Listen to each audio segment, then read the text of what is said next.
pada adik-adik ataupun abang-abang yang suka sangat menayangkan ahli keluarga untuk dijadikan sebagai konten harian ataupun konten mingguan dan juga konten bulanan, nasihat saya, tolong hentikan benda tersebut.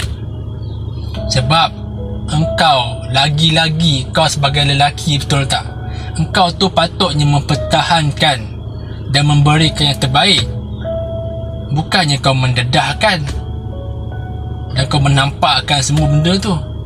Bukankah tugas kau sebagai lelaki untuk mempertahankan?